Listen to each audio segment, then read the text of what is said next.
ازيكم يا جماعه.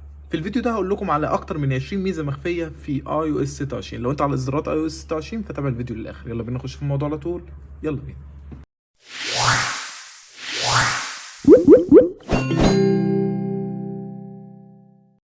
اول ميزه موجوده في اي او اس 26 او تركايه مخفيه ان انت تقدر تسجل المكالمات من غير ما الطرف التاني يكون عارف. ازاي؟ تخش على الاعدادات، بعدها عام، بعد ما تخش عام هتلاقي لوكال كابتشر. طيب بتفعل الميزه دي وتفعل اوديو اونلي. مجرد ان انت بتخش ترن على الشخص، مجرد ما بيرد تقدر تنزل لوحه المفاتيح وتضيف الاختصار ده اللي هو لوكال، تدوس ضغطه مطوله وتدوس اد كنترول وتضيف الاختيار ده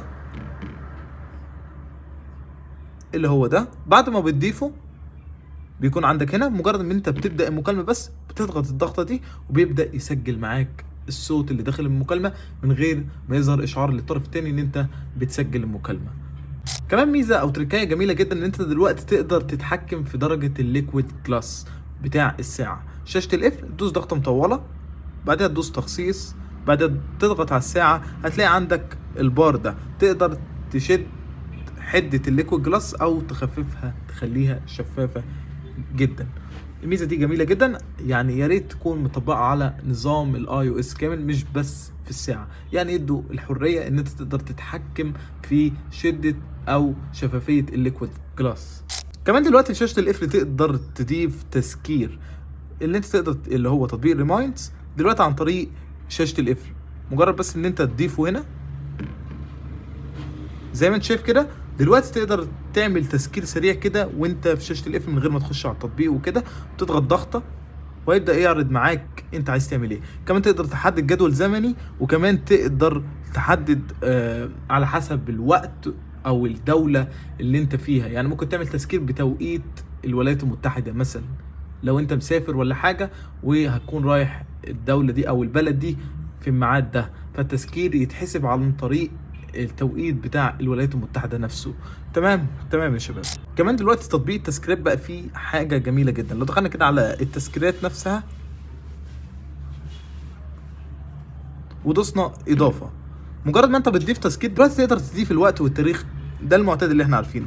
وكمان تقدر تضيف التايم زون او توقيت على حسب اي دوله انت عايز التنبيه ده يجي لك بالتوقيت بتاعها. تمام. كمان تقدر الميزه الجميله اللي انت تقدر دلوقتي تعمل تنبيه عاجل اللي هو يجي لك زي المنبه. مجرد ما انت تفعل الخيار ده فانت كده هيجي لك تنبيه مش مجرد اشعار عادي، هيجي لك تنبيه زي المنبه نفسه، نغمه، وبتقدر تقفلها زي اكنك مفعل منبه بالظبط.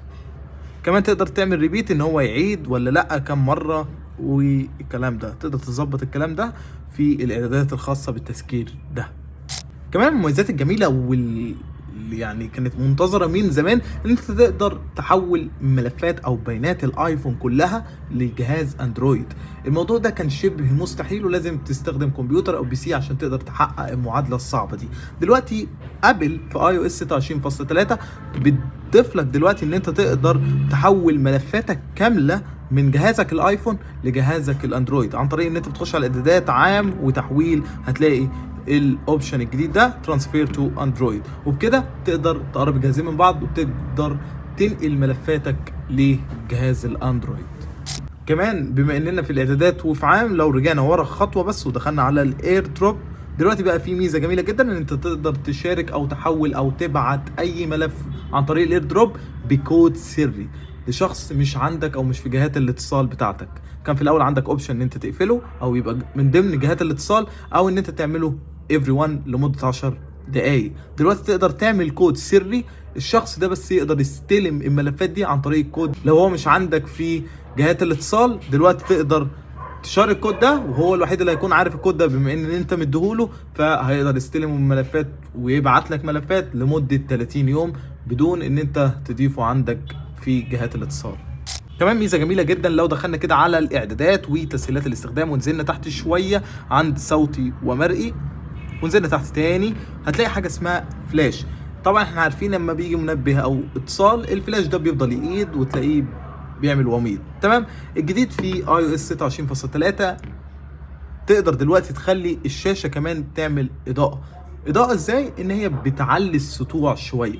يعني لو انت السطوع 50% بيعليه لك 100% اما بيجي تنبيه، ويرجع تاني 50% او على حسب الليميت اللي انت محدده. وتقدر تخليه الليد اللي هو الفلاش، وكمان مع الشاشه تقدر تفعل الخيارين مع بعض، يجي لك تنبيه من الشاشه وكمان من الفلاش. كمان من المميزات الجميله في iOS 26 ان انت دلوقتي لو حطيت موبايلك على الشاحن تقدر تشوف ناقص قد ايه ويكتمل الشحن 100%. والموضوع ده بصراحه جميل جدا. لو دخلنا كده على الاعدادات والبطاريه، هتلاقي هنا بيقول لك ان لاست شارجت، ان انت اخر شحنه ليك كانت 100% الساعه 10 الصبح. كارثه ان الموبايل دلوقتي تقريبا 29%.